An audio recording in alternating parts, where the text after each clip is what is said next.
Thank you for tuning in to yet another episode of Ball with Y'all. I'm your host, Shawn Johnson, and we have a loaded show on tap for you today. Normally, you'd hear our intro music right now, but I have a quick disclaimer before we get into today's episode. I'm going to let you in on a little bit of a behind-the-scenes secret of the show. We record on Monday nights, and normally that's not a problem. It is, however, a problem when the greatest quarterback of all time retires the following morning, considering we spent about a third of today's show talking about that very subject. So, the discussion in story number 2 might be a little out of place now that Tom Brady has officially retired, but rest assured, we've got a lot of good content for y'all today. Thanks again for joining us, and we hope you enjoy the show.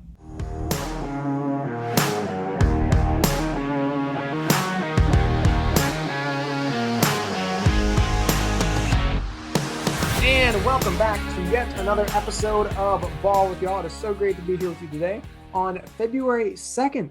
National Signing Day. We are finally here. Feels like it took forever for us to get here, and we are here now. A massive day across the college landscape. We don't know where Texas A&M is going to land. We don't know where Alabama is going to land. Where Georgia, Auburn, Florida, LSU, and so many other programs. Where are they going to finish up, and how will that set them up for 2022 and beyond? So we've got a full show for you today. Nonetheless, while we won't necessarily talk so much about National Signing Day because a lot is going to happen over the next few hours, we still have a loaded show.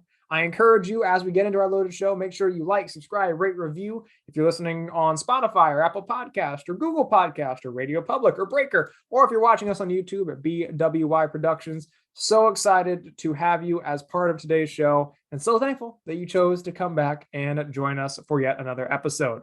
Now, like I said, we have a loaded show. What does today's show look like? Well, first off, we're going to talk about what we saw this past weekend in the NFL. Conference Championship weekend. Some incredible games. And honestly, at first, I didn't think the first game was going to be incredible. And I didn't think the second game was going to be incredible. And they both were ended up, they I think, both 3-point margins. We'll talk about that, talk about what we saw, and kind of preview a little bit of the Super Bowl. We won't get so much into the Super Bowl today because we have a little bit of time. But we'll talk a little bit about what we could see happen in Super Bowl 53 or so. I don't know which Super Bowl we're on, 58. I don't know. One of those numbers. We'll talk about what we could see on that front. Then we'll transition into a little bit of news as it relates to Tom Brady. Rumor has it he's retiring. And that's as of the time of recording right now, because you never know, things could change.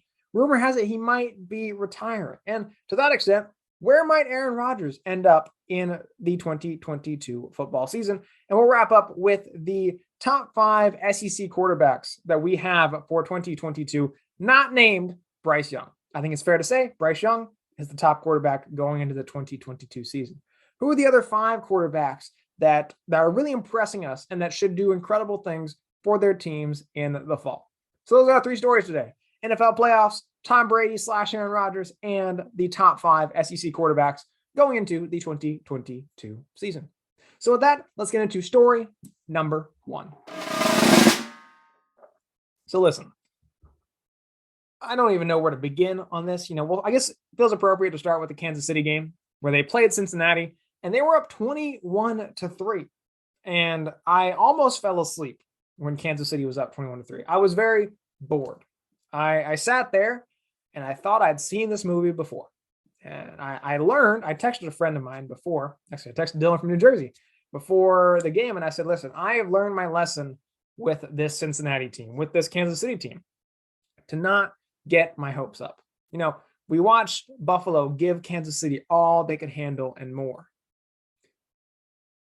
And you might think that that would give you a reason to think that maybe, just maybe Cincinnati could pull it off. But I'd seen the movie before. A good team rolls into Kansas City. They look like they could do it, and they fall short. And even when the game got a little bit closer throughout the day, right? When it looked like Cincinnati was going to really bring back the horses and really make that comeback, I never really bought into it. Because ultimately, was anybody really expecting Joe Burrow to go out there in his second season? His first full season, might I add. Of course, he tore his ACL, his MCL, his meniscus. I think he tore all 3 ligaments down there in his knee. His first full season coming off of the Heisman campaign, the national title, and so on. Was anyone expecting him to do as well as he did? The Bengals were a 4-win team last year. They won 4 games. Now, of course, their quarterback was out for most of that season. They didn't have Jamar Chase. There were a number of things about that Bengals team that were not good, right? But now they're going to the Super Bowl. And it's because you start off the game, their offense was flat. Their defense wasn't playing that well. Patrick Mahomes was almost like a video game kind of environment. He was putting up video game numbers. He was throwing the ball wherever he wanted it to go. His receivers were wide open. Tyreek Hill, I believe he had 7 catches for 87 yards in the first half or somewhere along those lines. And then the second half game. And I don't know if Patrick Mahomes was seeing ghosts. I don't know if Andy Reid said something to his team at halftime. I don't know if they all got food poisoning at halftime. I don't know what happened. I don't know if Patrick Mahomes got hurt late in the first quarter or first half, rather. I don't know what unfolded, but you saw Patrick Mahomes, his first 20 passes were incredible. 3 touchdown passes in those first 20 passes. His last 20 passes, 2 interceptions. His first 2 interceptions in the conference championship round. And then when you get into the overtime and Kansas City wins the coin toss, you probably, like myself and so many others, thought, okay, well, Kansas City got the ball. They're going to do exactly what they did against Buffalo a week ago. They're going to take the ball, they're going to run it down the field, and they're going to score a touchdown and win the game due to the overtime rules that we talked about a week ago. We all thought, okay, here we go. Another reason to change the overtime rules because Josh Allen had a great game and he didn't get to see the ball in overtime because of the overtime rules. And we thought, okay, well, Joe Burrow had a pretty good game and he's not going to get to see the ball in overtime because of the overtime rules. And yet, Patrick Mahomes gifts us with the best gift possible. That first drive, he doesn't drive him down the field. He throws an interception, I believe his second pass of overtime. A beautiful ball right into a Bengal player's hands. Fast forward, of course, we all know what happens. And ultimately, Evan McPherson, former Florida Gator, might I add, saves the day and wins the AFC Championship for the Cincinnati Bengals. And now it ends a 33-year Super Bowl drought for the Bengals. Again, they went from a 4-win team last year, and now they're going to a Super Bowl. And Burrow's his second season, right? And it really makes you think about how good that LSU team was, makes you think about how good that Alabama team was, how good that Clemson team was. I was commenting to someone after this game, it sometimes bothers me when I think about the fact that Tua Tagovailoa and Devontae Smith and Jerry Jeudy and Jalen Waddle and Henry Ruggs and so many other talented players, Najee Harris, were all on the same team. And their only championship came when Jalen Hurts actually started against Georgia and then ended up getting benched and so on. That team was good enough to win a championship in 2019 before Tua broke his hip. Well, ultimately, they ended up losing to LSU anyway. But it gives you context as just how good Joe Burrow is, and to that extent, how good all these other opponents were that year as well. Because look at how incredible Burrow has been in year 2. And I don't think that's a product of the whole team. I think you're relatively the most the same team from last year. I know, of course, you drafted Jamar Chase and so on. But an incredible showing that a 4 seed in Joe Burrow's second season went out there and took out Goliath, for lack of better terms. Because I imagine for most folks that listen to the show and across the country, they saw this matchup and really didn't give Cincinnati much of a chance. Understandably so. This will be the second playoff game this year for involving a team from the state from Cincinnati, where I really didn't give them too much of a chance. I didn't give Cincinnati too much of a chance against Alabama, and I didn't give this Cincinnati team too much of a chance against Kansas City. I didn't think it was feasible. I didn't see the path to victory. And Joe Burrow did what Joe Burrow does and pulled something out of nowhere. And here we are now with Cincinnati making their first Super Bowl since the 80s. Really cool to see, honestly. The other game, the Los Angeles game against San Francisco, this game, I was ready to get disappointed. I was ready for San Francisco to win this game. I didn't want them to, right? I still maintain that Jimmy Garoppolo is not a good quarterback. I maintain a number of things about that San Francisco team that I said before. Their defense is great. Their running game is pretty good. Deebo Samuel, the wide receiver / running back / occasional quarterback, is incredible. He's an incredible athlete from the South Carolina Gamecocks. Incredible program, right? But Jimmy Garoppolo really hindered that team. And so in this game, when it looked like San Francisco had a chance, I still had reservations because I knew who the quarterback was wearing white, gold, and red. I understood that Jimmy Garoppolo was not the kind of quarterback that would win his team the game. He might keep his, He might keep his team from losing it. He might lose his team the game, but he might keep his team from losing it. But he definitely won't win the game. And as the game dragged along, and Matt Stafford wasn't exactly impressing, but he wasn't losing the game per se, you had to know that Los Angeles had too many weapons to fall short, right? As the game dragged along and Los Angeles scored that first touchdown in the fourth quarter to make it 17-14, I believe, 17-13, somewhere in the neighborhood. That really gave you a little bit of an indication as to where that might go, right? And ultimately speaking, Los Angeles scored the last 13 points to win that game. They were down 10 points in the fourth quarter, 17-7, I believe, and scored the last 13. And it really makes you think, had San Francisco had a competent quarterback under center, how would things have unfolded? Because in all reality, they probably would have been in the Super Bowl right now. And now instead, Jimmy Garoppolo is wondering where he's going to be the quarterback next season, because you have to imagine if you draft Trey Lance like they did last year, third overall, I believe, you're not going to stick with Jimmy Garoppolo when you just spent however much money to get Trey Lance. And now the jury's still out as whether Trey Lance is a good quarterback or not, but we know what we can expect from Jimmy Garoppolo. He doesn't really give you too much. And at one point in time, we thought he might. And again, we talked about the injuries and so on, right? For whatever reason, he got his team to the conference championship. I don't know how he did it, basically by minimizing his mistakes. But when it mattered most, he made the mistakes. In fact, when he had the ball late in the game, just over a minute to go, all he had to do was drive his team like 80 yards down the field, which, like I said, nobody was really expecting him to do that. But when he is pressed to do it, and he has to do it, he falls short. In fact, he flips an interception. He doesn't even throw the interception. He flips it because he was so desperate to not take a sack and instead gives up the game. And here we are now with the second straight season where the home team will be playing one team will be playing in their home stadium. Last year we had Tampa Bay playing in Raymond James Stadium, and this year we have Los Angeles playing at home in Los Angeles against Cincinnati. It's an incredible story, and it's something that for a long time we always thought, like, oh, this would be really neat, right? Like when the Minnesota Vikings were hosting the Super Bowl a few years ago, they were like, oh, what if we made the Super Bowl? And everybody took it seriously, right? And then Tampa Bay did it 2 years ago, last year. And it was incredible. And they won. And it was incredible. And the stadium was rocking. And the city was rocking. And Tampa was not the same.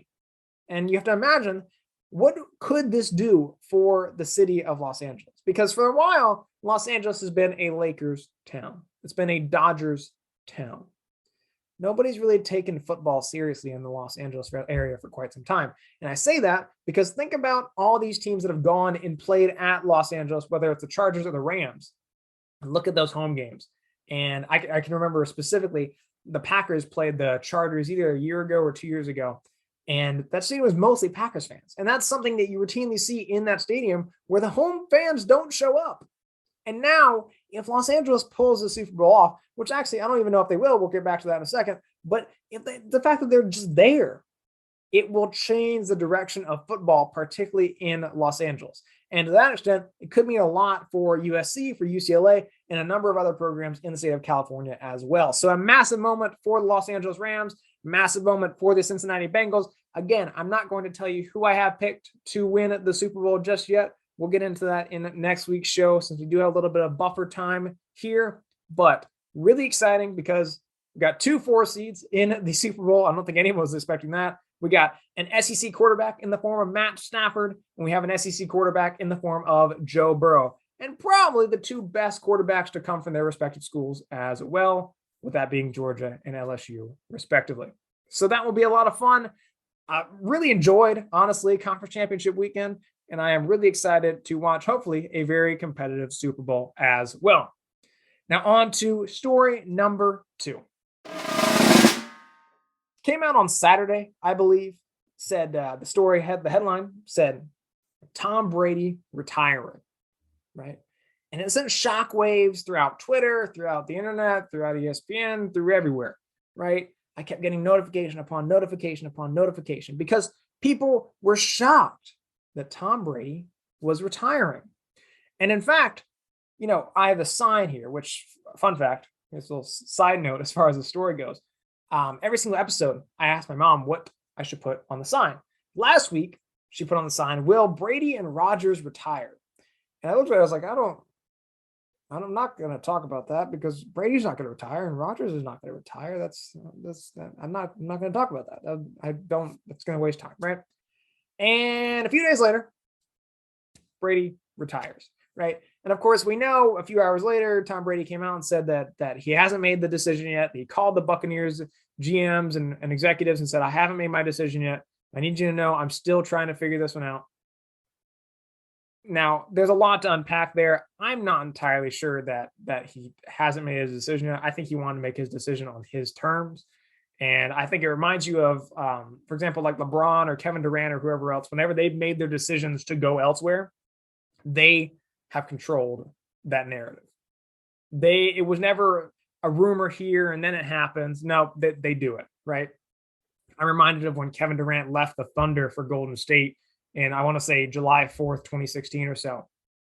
Kevin Durant controlled the narrative. I believe he wrote an article in the Players Tribune. He controlled the narrative. And I can imagine in this case, Tom Brady's looking at this like, this is my moment, right? And I can imagine that he wants to wait until after the Super Bowl. He wants to wait until after the conference championship round, wait until after the Pro Bowl, wait until after the MVP trophy presentation, I believe the night before the Super Bowl or a couple nights before the Super Bowl. I can imagine he wants to do those things because first off, he could win the MVP trophy, and it'd be kind of weird if he shows up to the MVP ceremony and he's already decided that he's retiring and it's already public. That'd be a little bizarre. I can imagine he wants to wait for a variety of reasons, right? It's understandable as to why he might want to wait. So am I of the belief that he's already made his decision that he wants to retire? Yes. I think he knows, whether it's because of his family or because of his health or he's just kind of over it. I don't know, right? But I also wouldn't be surprised if we're not really done with Tom Brady in the sense of, I texted Dylan from New Jersey actually after the news came out, and I said, do you think that we could see Michael Jordan 2.0? Now, what does that mean? Hopefully you had the chance to watch The Last Dance during COVID, I believe 2 years ago is when it first came out. The 10-part series, it was on Netflix, it was on ESPN. It talks about Michael Jordan, the Bulls, and all the fallout and so on, right? Well, if you're not familiar, Michael Jordan retired 3 different times. He retired once to go play baseball. He retired a second time. Then he retired a third time. And that was the final time. And the first time, I believe, it was a pretty big shock. I don't think it really took a lot of people off guard. The second time made sense. And then he ended up coming back one more time because he loved the game and he wanted to do it again. I wouldn't be surprised if maybe, well, first off, after this whole mess, after the news has been leaked, I wouldn't be surprised if Brady's kind of a little irked right now and he's be like, you know what, let me just remind him one more time as to who I am and how much I can do. I wouldn't be surprised if that takes place and he kind of reverses his decision. But more importantly, I wouldn't be surprised if in a few months and he's watching training camp and he's watching the first few weeks of the NFL season, I wouldn't be surprised if he kind of misses it a little bit. I wouldn't be surprised if he sits there and says, you know, I could still do that. And he could. He led the league in yards and touchdowns, I believe, this year. He was killing it this year, and he's 45 years old, 44, 45 years old. Nobody was expecting this man to retire this early. Nobody. And he did it, well, supposedly. So do I expect that Tom Brady is done? No. Well, maybe. Probably. Potentially.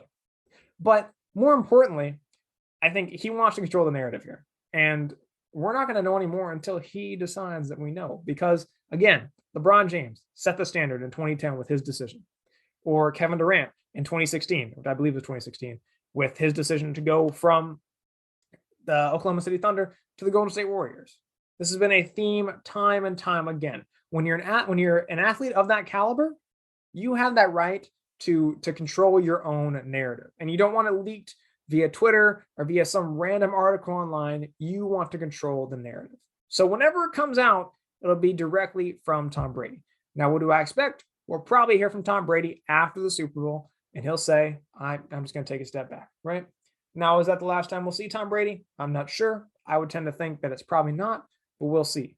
But more importantly, like I said, we're going to get to hear the narrative from him, nobody else. So whatever we've heard so far doesn't really mean a whole lot at this point in time. Now, as far as rumors go, we've heard a lot as far as Aaron Rodgers goes. There are some folks that think he will stay with the Green Bay Packers. There are some folks that think he'll go to the Denver Broncos, to the New Orleans Saints, to the Tampa Bay Buccaneers to replace Tom Brady, and then the San Francisco 49ers, among some other places as well. Now, I've read some articles in the last few days saying that Green Bay is optimistic that Aaron Rodgers will come back to the Packers. There are a number of reasons why I don't really believe that's the case. I think we might have talked about it last week. If we haven't, I'll talk about it right now. Part of the reason that Tom Brady probably is looking to retire is because he identifies that he's not going to have any weapons next year. Tampa Bay went all in on this year. They said, you know what? We won it last year. Let's run the same team basically back and win another one. And now they're all coming up on contract situations where you're going to lose Chris Godwin and Gronkowski probably needs to retire. You lost AB because he's mentally insane, right? All these different pieces you're not going to have anymore. They're basically going to go in a rebuild mode. And to that extent, Green Bay, they're going to be in a situation where if they re-sign Rodgers, I believe they're going to have to pay a $45 million cap hit against their salary cap. So then they'll be over the cap, and then they're going to have to figure out what they're going to do about Davante Adams. And Davante Adams, if you're not familiar, is Aaron Rodgers' top receiver. And without Davante Adams, Aaron Rodgers is not really that impressive. I mean, look at the San Francisco game. The only two guys he threw to were Aaron Jones and Davante Adams. Well, they have Aaron Jones locked down for quite some time. Davante Adams is a free agent, right? And ultimately, Aaron Rodgers is going to cost too much for the Packers to keep him. Now, Bryce Love, I believe that's his name, is clearly not a good quarterback, or Jordan Love, sorry. It's clearly not the quarterback that compares to Aaron Rodgers. But from an organizational standpoint, from a business standpoint, it doesn't make sense that the Packers will be able to keep Aaron Rodgers. So if he doesn't stay with the Packers, where does Aaron Rodgers go? I'm of the belief that it's not going to be Denver. I mean, look at the AFC West. If Aaron Rodgers goes to Denver, you got Aaron Rodgers, you got Patrick Mahomes, you got Derek Carr, which is probably maybe the worst of the four quarterbacks, and you got Justin Herbert, a rising quarterback for the Chargers. I don't really think Rodgers wants to deal with that. Right now, he has it pretty easy. He's got Kirk Cousins, win. Jared Goff, win, right? And whoever the Bears put out there, whether it's Justin Fields or Andy Dalton or whoever else, those are easy wins. His division right now could not be any easier. So where could he go instead, right? And ultimately, every division is going to be harder than what he has right now, right? It's going to be more difficult in the AFC West than it is in the NFC North. It's going to be more difficult in the NFC South than it is in the NFC North. What I like to think, this is my scenario here, I think Aaron Rodgers could and maybe should go to the San Francisco 49ers. Now, why is that? Aaron Rodgers, I believe he's pushing 39 or so right now. So he's pushing the point where he's going to retire as well. And I imagine he just wants to win another Super Bowl. Because if you recall, he's only won one Super Bowl, 2010, right? And his team wasn't even that good at that point in time. And throughout all these years, he hasn't had a top 10 defense for much of that time. We know how good San Francisco's defense can be. And I just said what potential there was if San Francisco had a competent quarterback under center. They had Jimmy Garoppolo. He wasn't competent. They lost. Now, I know Trey Lance is right there, right? But what if you had the opportunity where Trey Lance could learn from Aaron Rodgers? Trey Lance is a great quarterback, and he could do incredible things for them. But do we really think that he's ready after just 1 year under Jimmy Garoppolo? I know he played a couple games because Garoppolo got hurt and so on. But is Trey Lance really ready at this point in time? I think the jury's still out on that front as well. So if you want a guy who's going to potentially win you a Super Bowl in short order, and if you're Aaron Rodgers and you want a good defense and a good young guy to learn from you and to really be your understudy for quite some time, a pretty good running game, some good receivers in the form of Brandon Ayuk and Deebo Samuel and Jawan Jennings, former Tennessee Vol. I think that's a perfect fit.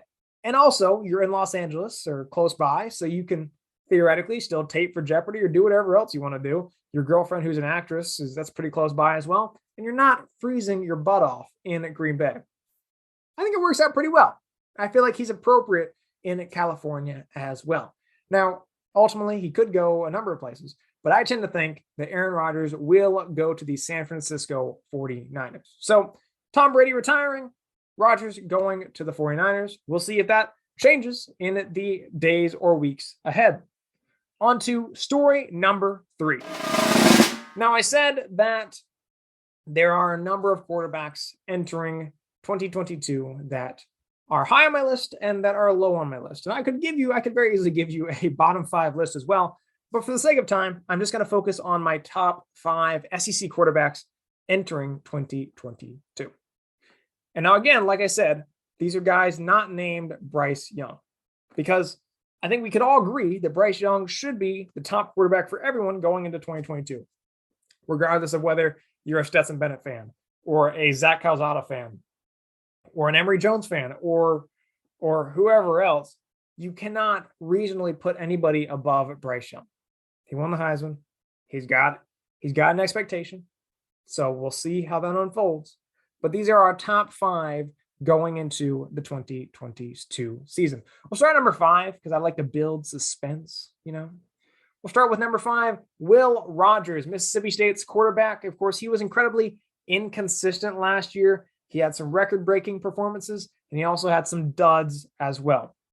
And, he finished 7th overall in overall efficiency and QBR, so he did have a little bit of positives there, but he was basically pretty average. But he is the most experienced quarterback returning this year. He's got 20 starts under his belt.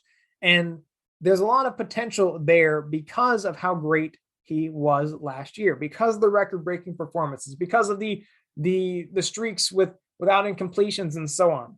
He can do incredible things, especially under Mike Leach's West Coast, sling 'em and gun 'em offense, right? Gun 'em, sling 'em. That's not the way that it's called. Gun and run and gun. Nope. Whatever Mike Leach's offense is called, an incredible offense that Will Rodgers can do incredible things under. So if he can be consistent, he will be great in 2022. Our 4th overall quarterback entering the 2022 season, KJ Jefferson of the Arkansas Razorbacks. Now, of course, we all know he is not an elite passer. He finished with around 9.1 yards per attempt last year, which is pretty good. He had 21 touchdowns, 4 interceptions. That's great and all, but we all know he's basically a runner, right? He has size, he has athleticism, and it really does suit Arkansas's offense well, right? We saw a lot of comparisons last year of him being compared to Cam Newton or compared to a number of other bigger type quarterbacks that can run the ball and are really focused on their mobility, which is great and all. But if you're in a game where you need to go down the field in 2 minutes, you got to be able to throw the ball, right?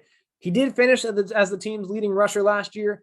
And ultimately, as we talked about before, and we will talk about moving forward as well, Arkansas has an incredibly tough schedule. I believe they got BYU. They got Cincinnati, Final Four team. They've got Liberty as well, of course, and also the usual gamut of Alabama, Ole Miss, Texas A&M, and so on, and so on, and so on.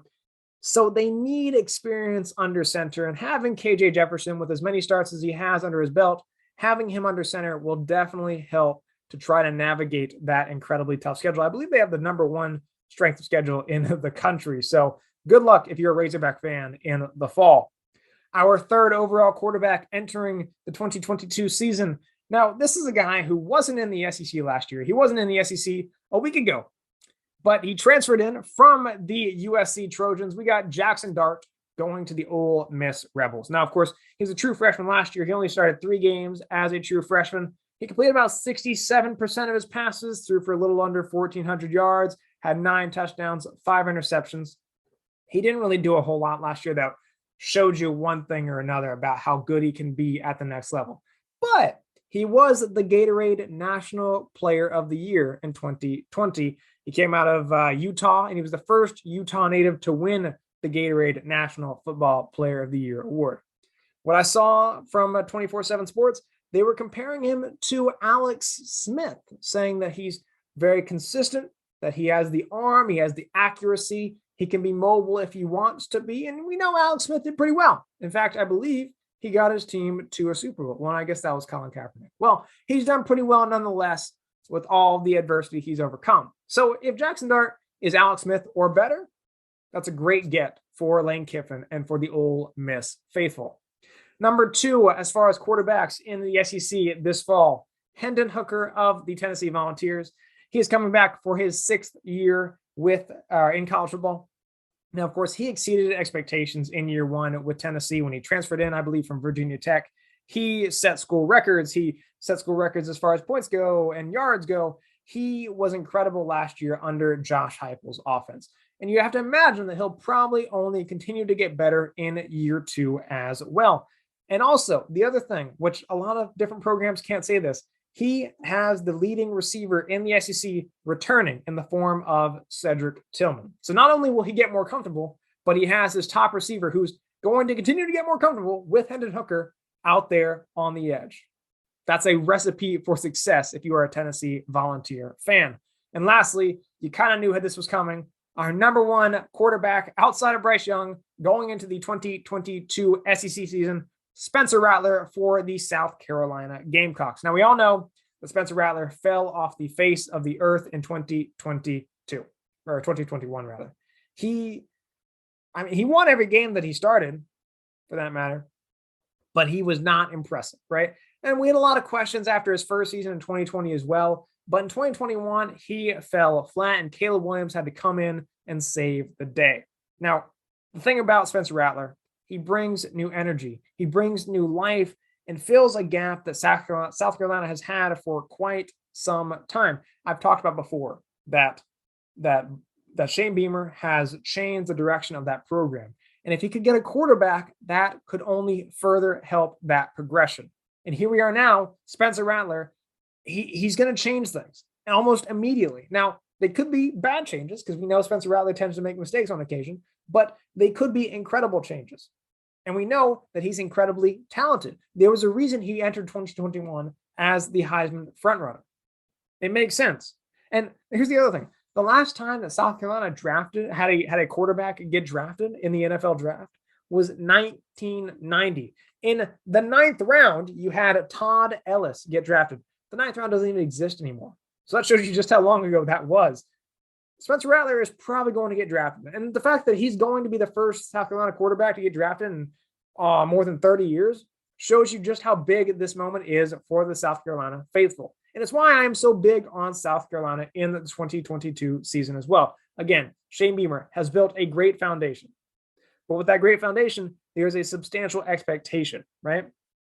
With relatively competent quarterback play, that expectation will not only be met, but it will be exceeded, right? And I am so incredibly excited to see Spencer Rattler go out there under Shane Beamer, to see Hendon Hooker do incredible things in year two for Josh Heupel, to see Jackson Dart in Lane Kiffin's offense. We know Lane Kiffin's offense is dangerous. As long as he has a competent quarterback, it is going to be dangerous. KJ Jefferson under Sam Pittman again.